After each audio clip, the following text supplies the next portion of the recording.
but I've grown to understand some of it. And part of it has been to seek approval from white people, from white audiences, from white venues. And my growth has led me to where I don't seek that anymore. Being Black is not only enough, it's everything. It's everything I need, everything I would ever want.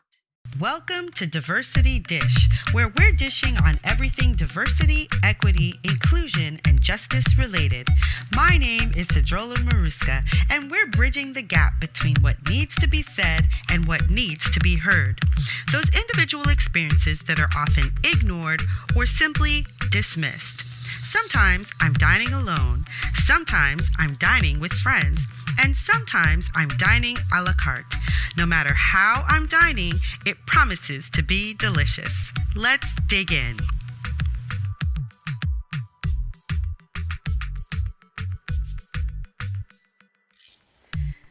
Thank you for being here. Before we get into our episode, I'd like to send a shout out to my supporters over at Patreon. Those people who are experiencing extra training, exclusive audio, exclusive podcasts, articles, and workshops. They're the ones who are helping me continue this work and who help support this podcast. If you'd like to find out how you can become a patron, find me over at Patreon, patreon.com/Sedruola Maruska. Now, let's get into our episode. Hey, Laurielle, how are you? Hi, Sadie. Thank you so much for inviting me. Absolutely. So full disclosure, Laurielle is actually my baby sister. She's on the show for more reasons than just that. My sister is a formidable woman, and I'm going to tell you a little bit more about her so that you can know exactly who's serving you up today. She is the co-owner and chief operating officer at Burroughs Inc. and The Sweet Spot. She's been in that position since 2012. Beyond her responsibilities as in operations, she is also co-producer and also a performer. But prior to that, Laurielle graduated Georgetown Law in 1999. She worked at PricewaterhouseCoopers in both New York City and Paris. And she's a serial entrepreneur who found herself as a real estate agent in Manhattan. Then she found this. Hey, you sound really impressive on paper, baby. Wait till you meet me in person. You are too much. So, Laurielle, it's good to see you, honey, or have you here. Thank you. So I like to start all the interviews with kind of the same questions because it kind of breaks the ice. I know you get on and you're just all laced up and you're just a little nervous, but I want to ask you, what are you passionate about right now? Right now? Yes, in your life, right now. What are you passionate about? I'm passionate about staying as stress-free as possible. Does that count? Oh, yes. We're going through a confluence of crises unprecedented in my lifetime. Oof, and in my parents' lifetime. And so I'm passionate about walking almost 5 miles a day, eating healthy, sleeping enough hours every day. And me and my partner, we have a no stress zone here. I love it. And we're passionate about it, keeping that going as long as we can. Oh my gosh, I so relate to that because that is exactly where I've been. But I've been there since before all of this is going on. You know, I jumped into that right after cancer. I was like, yes. Oh, no stress zone, no stress for right. me. Do I need a nap? Yes, I'm going to go take that nap. Do I just need some tea? Yep, I'm going to do that. So yeah. I totally get it. Yeah. A lot. So what's your superpower? My superpower. That's interesting. Well, one of my superpowers is that I can get personal with a stranger very quickly to understand their needs and their wants on a deeper, authentic level and try to respond to Ooh. that deeper, unstated, a lot of times, wants and needs. Did that sound vague? Ooh, I like it. Well, no, I think that's good. That's good. So how has that helped you in what you do right now? You know, being able to do that. How has that helped you? In my business? Interestingly, well, for sure, I manage our performance team, which is and in addition to that, our logistics team for the Sweet Spot. So managing performers, that's a lot. And so you have to kind of know how to bypass topical things of a person's personality. Maybe they're being challenging because they're having a bad day or something of that sort. I know how to cut through that and see, you know what? Let's talk about what's going on with you. Let's take a step away from this work that we need to do right now. And let's get into what's going on with you. And I'm able to put a certain level of comfort into the conversation and the space where after a conversation, we're ready to move forward. So I can give you a live example. We were doing a show in New Orleans at the House of Blues in New Orleans. And this was during the show. It's towards the beginning of the show. Our burlesque dancer, Rouge, had just finished performing. She came off stage. She goes upstairs and she's looking pissed. I don't know what's wrong. She's looking upset. And I'm, Rouge, what's wrong?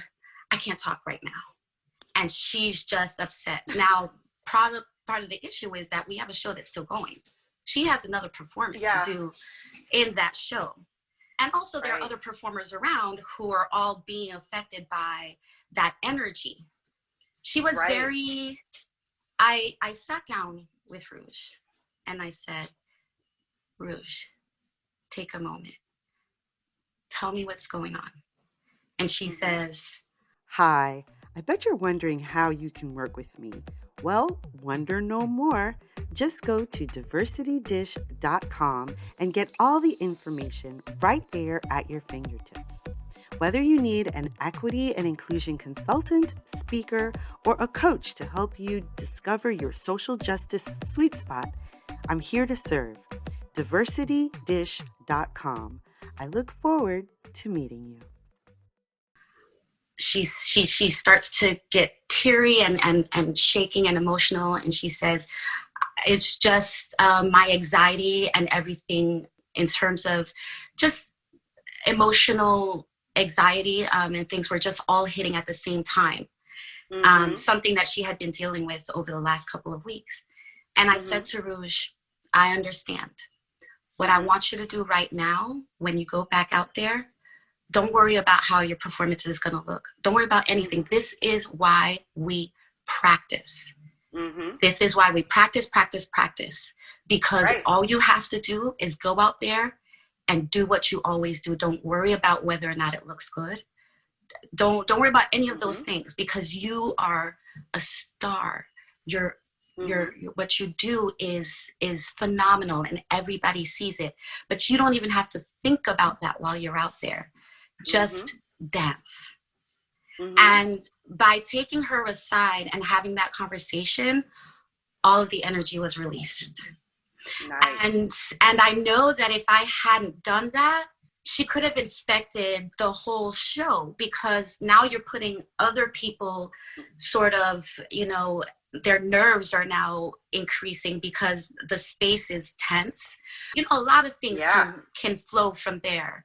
But I was able to have that conversation with her that for somebody else, for my partner, for example, that might have been a scary conversation to try to have. Like, oh, I don't know what's wrong. Ooh, she's mad. Don't talk to her right now, So that's a very literal example, but it's something that just comes naturally to me on a day-to-day, moment-to-moment basis. Right. Wow, that's pretty awesome. And you're right. Energy is so important, especially when you're doing the type of show that you do. it's important that everybody's energy stays up and everybody's energy stays positive and focused on what's happening. And so just one person being off, I can see how that could throw everyone off. Although the audience might not notice it, you would feel it, and you would notice it, and it would affect you guys. So that's fantastic. Wow. Well, then that kind of brings me to another question. I would like for you to tell me something that has happened to you during the show or during your travels that people would normally not believe. Like, they would think that is too fantastical to have actually happened. And the reason I ask that is because when Black people or people of color say this thing happened to me, people who just can't relate, they go, no, it didn't. No, it didn't. Or you were just reading it wrong. You know what I mean? Right. So I would like for you to tell me something that people would think would be so fantastical that it could not happen, but it actually did. Right. So we could talk about microaggressions all day, but let me talk about actual aggression. We went for the first time to a venue in Durham, North Carolina. And we arrived at the venue. We have a big Ford Transit van, 12-seater, 15-seater that we, the whole team rides in. We get to the venue, park where we're supposed to park. All of us get out of the vehicle. We enter the venue. We proceed to do exactly what we do for every show. We proceed to start setting up the rooms, setting ourselves up, blah, blah, blah. Fast forward, show begins. The venue provides the light and sound engineer. Yeah. And I'm only going to tell you my perspective, what I know directly. Sure. So the venue, the show is happening, and Ainsley comes to me. I don't know what's going on with this sound guy. He disappeared. He keeps going outside. We need him inside during the show, during the whole show. He keeps going outside to smoke with his friends. Right. Okay, Ainsley, I'm not sure somebody needs to have a conversation with him. Ainsley attempts to have a conversation. Nothing gets fixed. Continues, This happens throughout the whole show. A couple other things happened throughout the show. Rouge came to me and said, something's wrong with that guy. He's being rude, blah, blah, blah, blah, blah. I never spoke to the guy personally. Show completes. We get back home, and now we're having a roundup with the venue owners. The venue emails us, sorry to tell you, we can no longer work with you. Oh, really? Mind you, the show was packed. All the people left the show like, woo. So they made money. Great time. Oh, they made money. And they admitted it. They know they made money. Yeah. They know the show was great. Yes, everybody told us the show was great. However, we can't have you back because we don't feel that the show matches with our culture as a venue. And also, one of our workers told us that he didn't like how the short Black guy was treating his girls when they came out of the van. Now the short Black guy is my partner Ainsley. His girls. I don't know what girls Ainsley has. I know pimps have girls, right? I don't even understand the verbiage. I don't know if this guy, who the sound engineer, maybe he's a pimp. Maybe he has girls, because I don't even know where that verbiage came from. I don't like how he wasn't treating his girls right. That whole idea that we came out of a van and Ainsley was mine and the other women of the team's pimp. Pimp. Yes. Ooh. I was so shocked. I was like, who even talks like that? Sorry, I probably messed this up. I was like, who even talks like that? I scratched my pearls. Who talks like that? Who talks like that? And this is, and that's supposed to be because we're Black? Like, what? And then the venue tried to say, well, it wasn't because of him that we're not having you back. It's just not a good fit. Mind you, they made great money. All the audience left happy that night. They didn't get a single complaint from audience member. And that was the result. That was very shocking to me to read those words. I could forward you the email. It's in writing. That was shocking for me. I'm sure it's shocking for some of our audience members as well, because the verbiage is very clear, right? The verbiage is very clear. There's no denying the implication of the words. Right. And the fact that one of the things that a lot of people use when they don't want to hire someone of color or of a different background is, well, they just won't fit our culture. Right. That is a classic racist, buy into racism statement. It's a classic statement, and we hear it all the time. Particularly when you're talking about your culture is really what, the 10 max employees that you have working that night. Everything else is an audience that we bring. Right. So which culture are you talking about? What culture are you talking about? And they've had other burlesque shows there. Right. Oh, they've had other burlesque shows. They've had white burlesque shows there. Yes. Yes. You know, we say these things, and there's going to be someone in the audience who's going to say, well, maybe you misinterpreted. Maybe that's not what they meant. Maybe that's not what they intended. What do you say to something like that? Like, I say, forget what was intended. Yep. Although, yes, I would like to fight you, but that aside, forget what was intended. How about the result, right? The result is what matters here.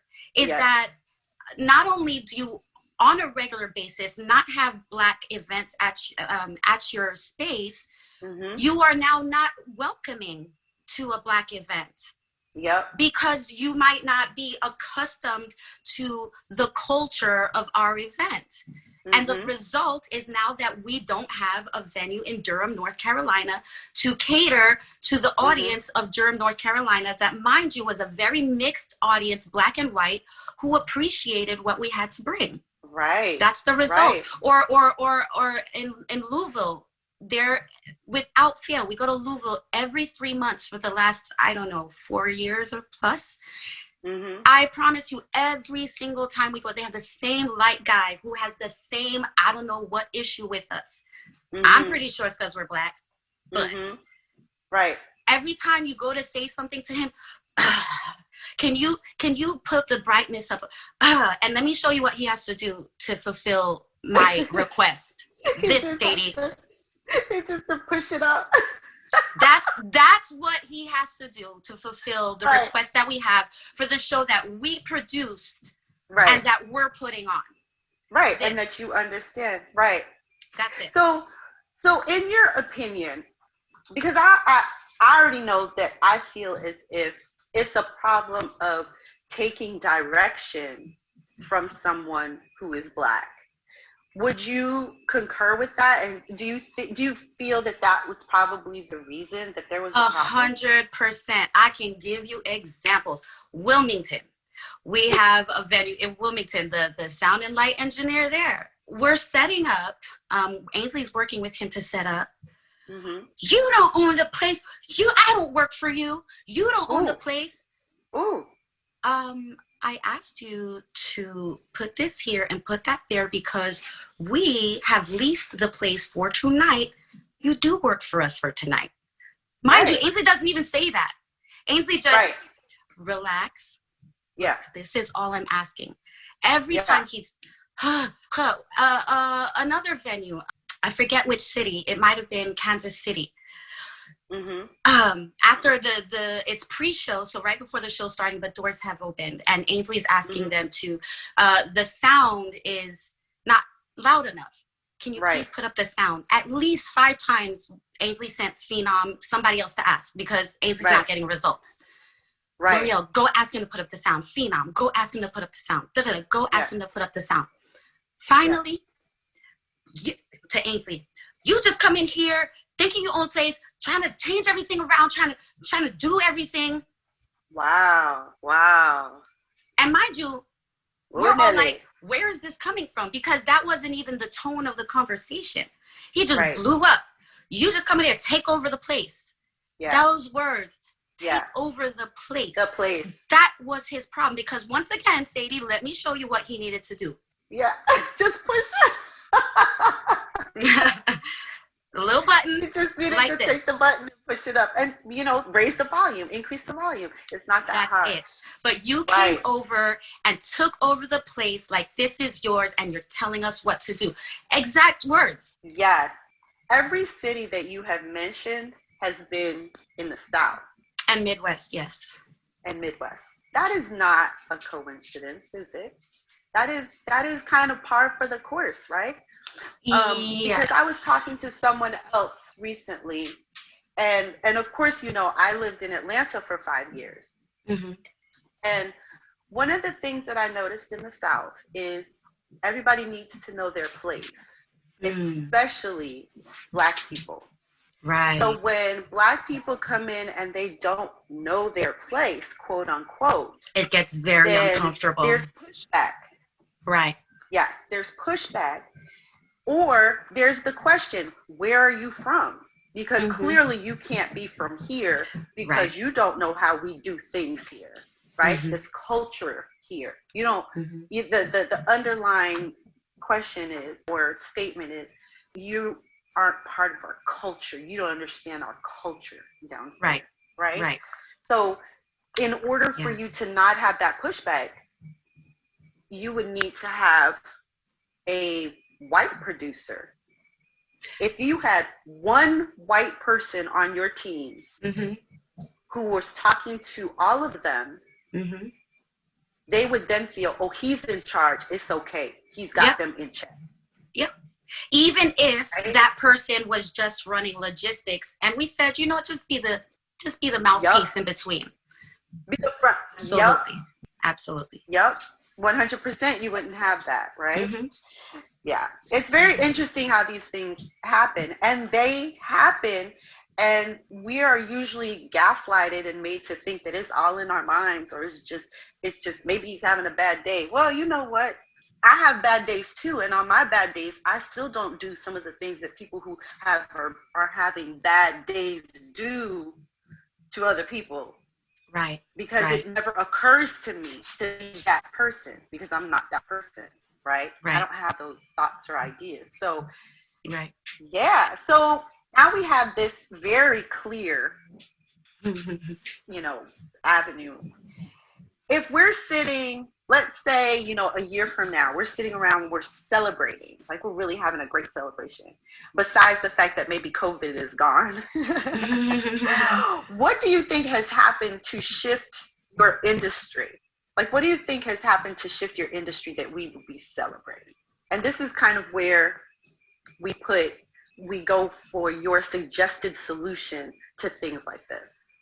I think one you already said was that, you know, you could reach out to them and say, hey, thanks for the help you gave us, you know, reach out to the venues. But what else do you think could happen that we would be celebrating, because it would be a real shift in the industry? Well, I'm going to answer in a way that you might not expect. Okay. I've grown a lot personally since coronavirus, and particularly since the Black Lives Matter movement protests and the reckoning that resulted from those protests. And as this growth is happening and evolving, I don't have the opportunity to be on stage right now because of coronavirus. So if we're talking about a year from now, when hopefully we are back on stage, I will be celebrating, and as a company, we will be celebrating our Blackness. We always do. We always have. But I've grown to understand where I was contributing to my own oppression. And I'm never going to fully understand it. Okay. But I've grown to understand some of it. And part of it has been to seek approval from white people, from white audiences, from white venues. And my growth has led me to where I don't seek that anymore. Being Black is not only enough, it's everything. It's everything I need, everything I would ever want. And I will be celebrating our Blackness unapologetically when I get back to that stage, and in a different way than I have before. And I welcome everybody to come see that celebration. Everyone is welcome to come see and celebrate with us. You know, I want the white people to come celebrate our Blackness with us. But that's going to be very special for me. I'm not sure yet how that will affect the industry. Well, you know, living unapologetically Black is an act of resistance anyway, right? Being unapologetically Black and being a Black person who recognizes their contribution to their own oppression and shaking off those shackles one at a time is an act of, what is it? Revolution. And I would say it's part of the revolution. Right. And to your point about solutions moving forward, that's part of the point, right? Is that as part of the solution, I need to come to a reckoning with myself as part of, before I can talk about other solutions. So that's kind of the starting point. Right. Ooh, I love it. Yes, girl, you and me together. We're gonna be even more formidable than we already are.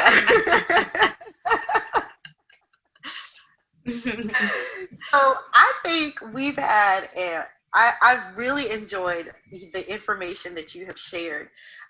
Not just the oh my goodness, look what happened, but also the insight into being unapologetically Black. Is there anything, if you were going to step into my shoes, is there anything that you would have asked you that I did not ask?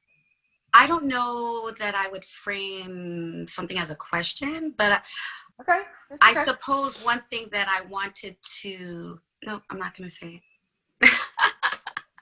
Why not? Well, let me think through it. But one of the things that I want to be clear about too is that our company, in going to all of these venues, we are told many times by venues.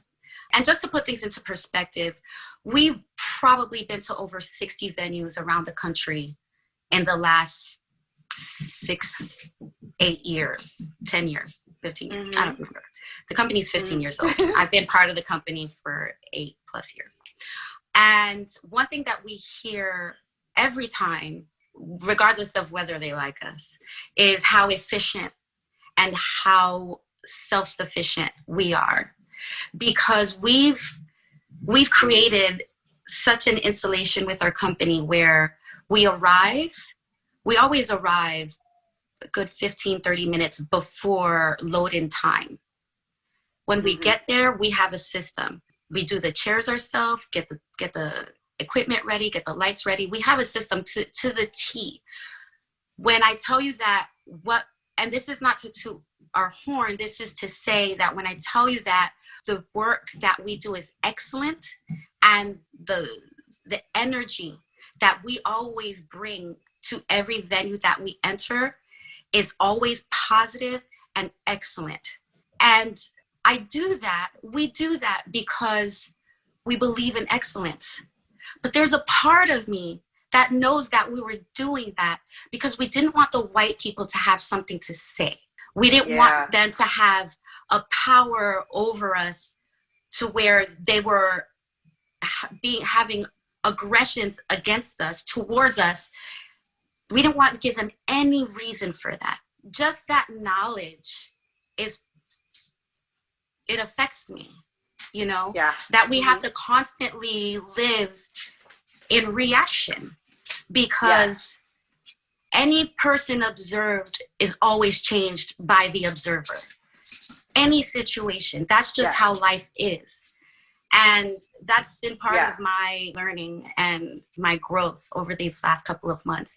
And it, you know, it's had a good result, but it makes me sad sometimes that the reason for some of our excellence is because of such a dirty idea, racism. Yes. Yes. Yes. You know? It's like something that I saw. There's something that I saw that said that someone who, you know, we were watching these people get killed, and when they get killed, they go into their backgrounds to find all the dirt that they can find. Yes. And it's kind of like, so Black people have to be perfect citizens in order to be, in order for a killing not to be justified. That's it makes absolutely no sense. Whereas you see some of these shooters, these police officers, even these, you know, white boys running around with rifles shooting people. Right.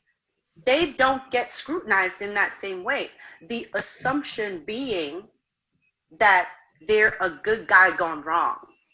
Whereas the assumption with any Black human is, well, he probably deserved it because he probably didn't do what he was supposed to do. He's not perfect. So we have to show perfection where other people are allowed to falter as humans do. Yes. Yes. We have to learn and grow. And I will tell you, I'm very resentful at that fact. I'm resentful about that. Yeah. I don't know how else to say it. I'm resentful that I've had to be perfect, which I am. But for that reason, I am. I am. Yeah. Yeah. And I can fully understand that feeling, because I think I too have had those feelings of resentment where it's like, well, why do I need to be all of this? And they can just be the, you know, mediocre, the dregs of the earth. Right. Why is it here's what I was thinking the other day. You've got Cardi B singing Wet Ass Pussy, and oh my God, she is a slut, she's a whore, she's a this, she's a that. And yet you got one man talking about he's going to grab some pussy, and you make him president. I think you just dropped the mic. I'm done with that. I thought about that, and I thought, oh my goodness. Oh my goodness. Oh my goodness. Oh, that speaks for itself. Yeah. Mm-hmm. It absolutely does. Absolutely. Mm-hmm. And I'm so glad that she is not allowing anybody to deter her from what she's doing, because you know what, she has the right to do whatever she's doing because she's making people happy. Just because you don't understand doesn't mean that it is not good stuff. Yes. I actually really like that song. Me too. I felt so empowered, honestly. I felt so empowered. Such a good song. Right?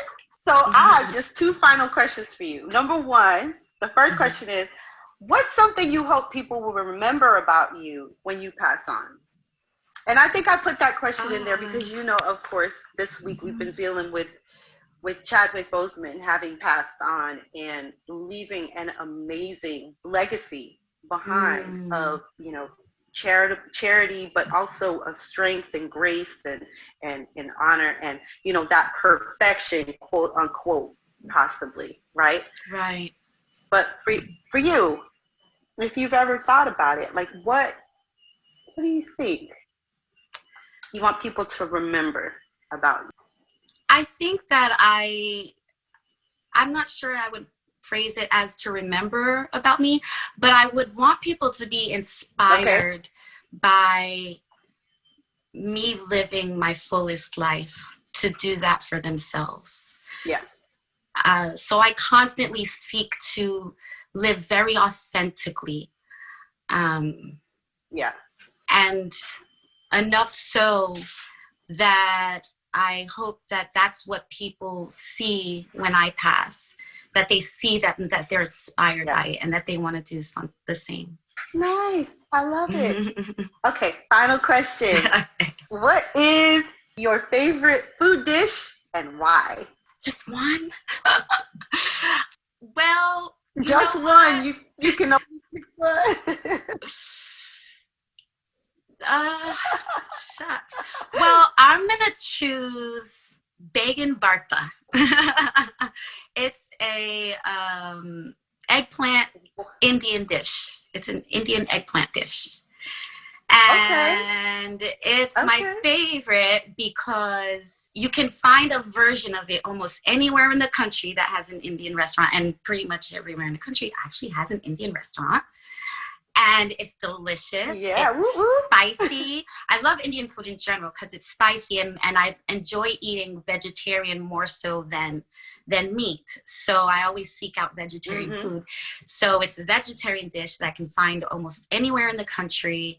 It's delicious. Maybe because I don't get it often enough, because where I live right now in Brooklyn, I don't.